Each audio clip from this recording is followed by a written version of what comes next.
simply asking, hindi ko ma-imagine we're making so much trouble, so much fuss about a 10 million peso item na itinatanong ko lang simpleng, what is the book about? At ilang kopya ang bibilihin ng gobyerno sa halagang 10 milyong piso at i-distribute.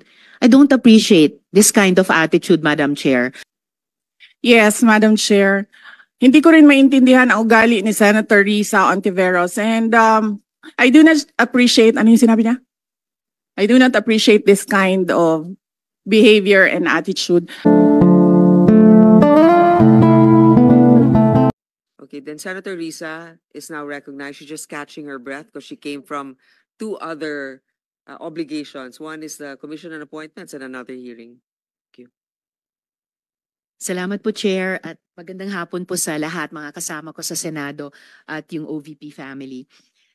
Dalawang tanong lang po, Chair, para ngayong araw.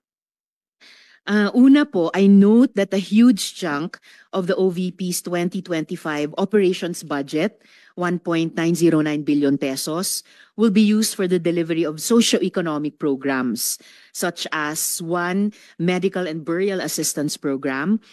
This supplements other healthcare programs of the government to assist indigent individuals and families. For 2025, 771.445 million will be allocated for the program. Sa loob niyan, 600 million pesos for medical assistance and 171.445 million for burial assistance, which are, Madam Chair, very similar to the medical assistance to indigent or financially incapacitated patients program o MAIF-IP of the DOH. And DSWDs, Assistance for Individuals in Crisis Situations, or AICS. Pangalawa, disaster operations, which aims to provide relief goods to disaster-stricken areas not commonly reached by other agencies. Para doon, 101.644 million pesos. And is also similar doon naman sa disaster risk management program of the DSWD. Third, relief for individuals in crisis and emergencies, or providing food boxes or food items to families who are ineligible for OVP's other services, so 50 million pesos, which is also similar to DSWD's AICS. And last, Magnegosyo Taday, livelihood assistance for those with entrepreneurial skills, 150 million pesos, which is also similar to DOLES naman, Integrated Livelihood Program o DLIP. So, ang tanong ko po dito, Madam Chair, anong nag-lead sa OVP na mag-consider na i-launch yung ganitong programs? May ginawa bang studies para suportahan yung pagkakaroon ng ganitong programs na parallel naman sa katulad at existing programs ng iba't iba nating line agencies, Madam Chair? Yes, Madam Chair. Thank you. Noong ako po ay nangampanya, 3 lang po yung sinabi ko na plataforma. Una po, trabaho. Pangalawa po, edukasyon. At 3, mapayapang pamumuhay para sa ating mga mamamayan. Nung pumasok po kami sa Office of the Vice President, tiningnan po namin ang mga pinakamaraming requests ng ating mga kababayan. Una-una po, ang lagi po naming natatanggap na request ay medical and burial assistance. Pangalawa po ay financial assistance. Pangatlo, lagi silang humihingi ng tulong sa pagkain. At pang-apat, very recently, sa tali ng mga requests, no? Yes, sa tali ng mga requests is yung educational assistance na sinasabi ng mga kababayan natin. Sinasabi namin lagi sa kanila, libre naman yung public schools. Ngayon ay libre na rin yung higher educational institutions. Pero sinasabi nila nahihirapan kasi sila sa plete, nahihirapan sila sa pabaon ng mga bata at sa pagkain ng mga bata. Kaya meron kaming bago, ito yung educational assistance. At ang panghuli naman, lagi naming natatanggap na request galing sa ating mga kababayan ay kapag sila ay naging biktima ng disaster, whether man-made or natural disasters. So sila po ay lumalapit sa Office of the Vice President. Totoo po, merong mga ibang local government units at ibang national government agencies na ganito po ang kanilang programa. Pero po, nung ako ay umupo as a Vice President, I took an oath, and doon sa oath, I said that I will do justice to every man. So hindi po kami pwedeng humindi sa mga tao na humihingi ng tulong, lalong-lalo na ay kaparte ng gobyerno ang Office of the Vice President. Salamat, VP, Madam Chair. Sabi nga ng VP, Madam Chair, libre na yung public school, libre na rin yung higher education, bagamat ni-note nila na sinasabi ng mga nagre-request na nahihirapan pa rin sila sa ilang mga programs na nakalodge sa ilalim ng libreng edukasyon na iyan. Kaya nga kinonsider nilang mag-launch ng ganitong mga katulad na programs. Iko-consider ba ng VP na i-lodge na lang yung mga budgets nitong mga programa dun na lang sa mga line agencies natin, tapos mag-request na lang ang OVP ng allocation para in sync sa priorities ng executive department sa halip na magkaroon pa ng hiwalay pero magkatulad naman na programa, Madam Chair? Madam Chair, we only submit the budget and we leave it to the discretion of all the members of Congress to decide on the budget. We can only propose a budget for the Office of the Vice President. Pero magbibigay po ako ng halimbawa kung ganun po ang gagawin natin. Tulad po ng AIX ng DSWD. Kapag meron po kaming nire-refer o binibigyan ng endorsement ng AIX sa DSWD, kadalasan po nasagot sa amin ay hindi pwede dahil galing yan sa Office of the Vice President at kalaban yan. Minsan po, totoo yan na pupolitika ang assistance para sa ating mga kababayan. Kaya po, uulitin ko, ang mga tao naman kasi hindi sila tumitingin sa politika. Tumitingin lang sila na itong opisina na ito ay opisina ng gobyerno at pwede kaming humingi ng tulong doon. And so I go back to the oath that I shall do justice to every man, at kaya po kami nandito at kaya po kami merong mga ganito na mga projects sa Office of the Vice President. Salamat, VP, Madam Chair. Wini-welcome ko yung sinabi nila na the VP would leave it to the discretion of the members of Congress.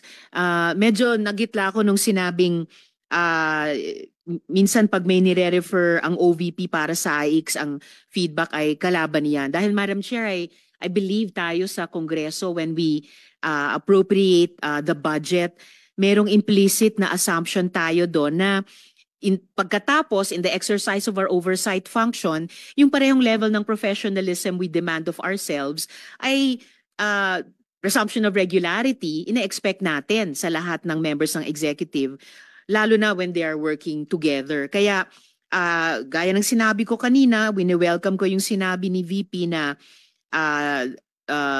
they would leave it to the discretion of the members of Congress, and tayo naman ay hindi tayo bibitaw sa mahigpit nating pag-ensure na these programs be implemented by the appropriate agencies o kahit in collaboration with each other na naaayon talaga sa tamang standards above partisan politics. And therefore, at the proper time, Madam Chair, gagawa ako ng proper motion para i-lodge yung budgets ng mga programang ito sa line agencies na may klarong opportunity for OVP na mag-request for allocation as for other offices in the executive. Yung huling tanong ko sa ngayon, Madam Chair, for 2025, one of the OVP's programs, Pagbabago Campaign, 1 Million Learners and Trees, involves the provision of bags to 1 million learners in remote communities while initiating tree planting activities. This gets an appropriation of 100 million pesos. Part of this campaign is an allocation of 10 million pesos for the distribution of Isang Kaibigan books, a children's book authored by the VP. Pwede po bang sabihin ni VP sa atin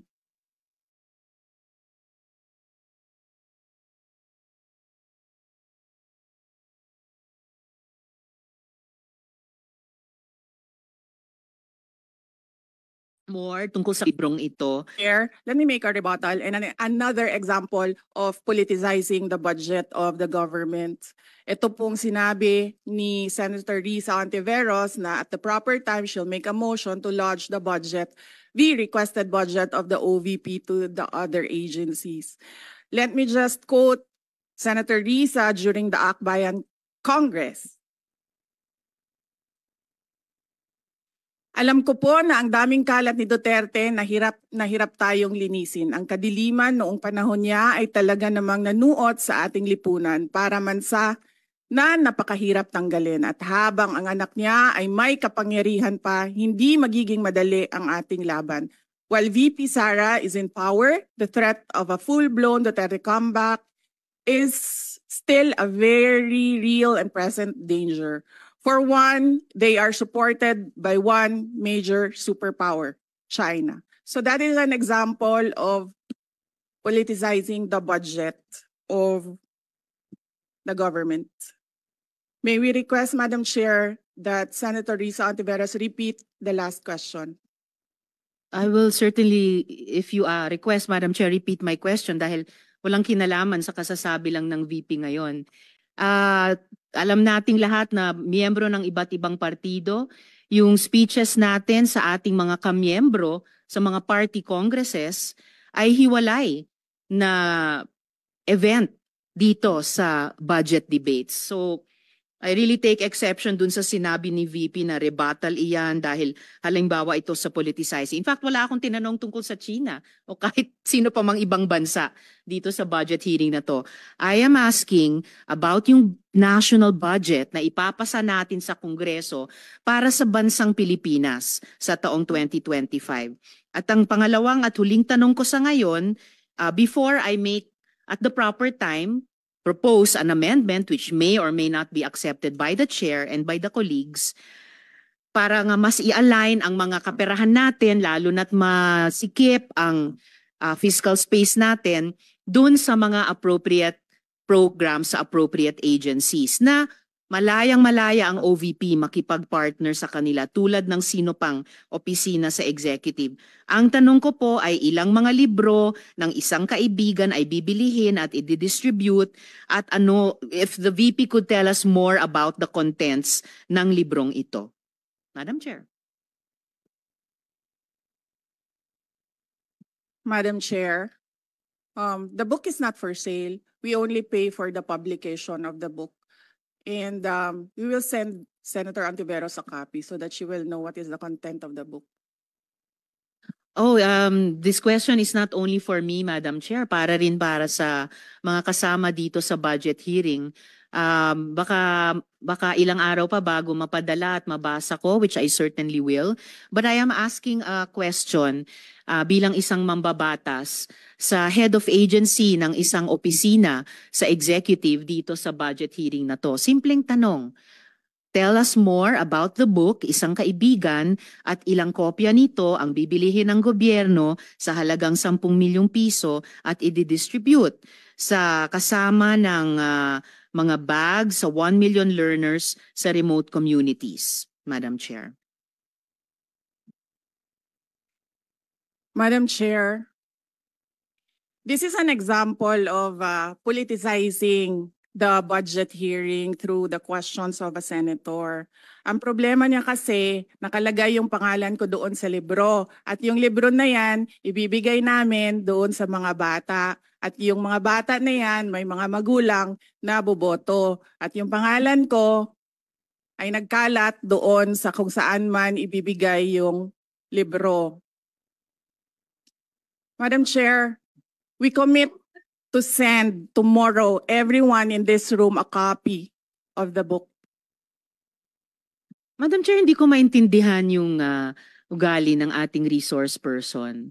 It is a simple question. Paulit-ulit na this is politicizing. Ang VP ang nagbanggit ng salitang boboto. Wala akong sinabing boboto. I'm simply asking, hindi ko ma-imagine we're making so much trouble, so much fuss about a 10 million peso item na itinatanong ko lang simpleng, what is the book about?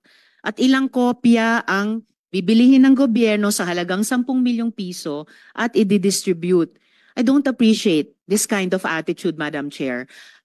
Usually, ang resource persons natin ay nagbibigay ng parehong institutional courtesy sa legislature na ibinibigay natin sa executive. I don't appreciate this kind of attitude. Tolentino, do you have Madam Chair? Madam Chair. Yes, Madam Chair. Hindi ko rin maintindihan ang ugali ni Senator Risa Ontiveros, and I do not appreciate, ano yung sinabi niya? I do not appreciate this kind of behavior and attitude. Madam Chair, noong 2016, tumatakbo si Senator Risa Ontiveros na senator, nakailang talo na siya. So, Dalawa, Madam Chair. okay, dalawa. Natatakot siya sa pangatlong talo niya, kaya pumunta siya sa Davao. Humingi siya ng tulong. Tinulungan siya ng isang kagawad ng Davao na ngayon hindi na siya sinusuportahan. Humingi siya ng tulong sa akin, thinking na hindi mananalo si President Rodrigo Duterte. Kinausap niya ako ng kinausap doon sa law office ko sa Davao City. Sabi ko sa kanya, o sige, tutulungan kita. Chinika niya ako ng chinika. Tapos umalis siya. Siyempre, hindi naman siya tumutulong kay Pangulong Duterte. Hindi din totoo yung sinabi ko na tutulungan kita. Tinext niya ako. Pwede ba akong mag-follow up sa hinihingi kong tulong sa boto dyan sa Davao City? So sabi ko sa kanya, okay, sige. So, tinawagan ko at sinabihan ko at pinakiusapan ko ng pinakiusapan si former Congressman Milen Garcia. Sabi ko sa kanya, Kong, tulungan mo ito. Bigyan mo na lang ng ilang barangay mo at ilang mga leaders mo. Ayaw pa siya tulungan ni former Congressman Milen Garcia. Pinakiusapan ko ulit, Kong, please tulungan mo na lang. Nanalo na siya at nung nanalo siya, anong ginawa niya? Siya ang pinakaunang umatake kay President Rodrigo Duterte. Anong tawag sa ugaling ganito? With due respect to our resource persons and also our colleagues, I think this doesn't really. I understand there's history among all of us here, but I think that we should really stick to the budget. And I think this is just being very objective. I would like to ask also, since we're going to be furnished a copy tomorrow, we can look at it and evaluate what the content of the book is. But maybe just a general, we won't ask line by line, ano ba yung libro na yan? But tell me, is it for good manners and right conduct? That's fine. Is it science? Is it history? So maybe just a general one, so we can just answer it. Because I understand that every office will have its own advocacy and initiative. So, but then, I don't think it's also wrong for us to be curious what it is about. So just a general one. Any of the undersecretaries can tell me what the topic of the book is? Is it history? What is it? Madam Chair, the explanation is in the title, Isang Kaibigan. It's about friendship. Okay. Then that's for the record. It's about friendship. Madam Chair, just a last point. Okay. So kung sana ganun yung naging sagot sa simula pa, 'di ba? Napakasimple. Simpleng tanong, dapat simpleng sagot. Nagkwento pa ng kwento na sinabi dati na walang kinalaman sa tanong ko. Just for the record, as a last point, Madam Chair, this is public funds and we're making inquiries about them. Budget hearing po ito. Hindi po lahat about you. Pera po ito ng taong bayan. Okay. For the record, I Madam think Chair. that is Thank not you, yet Madam Chair. personal, but Yes. I understand the emotion is high. But let's continue on. If you have any more questions, Senator Risa, we will Those have are just around- my two questions, Madam Chair. Maraming salamat po.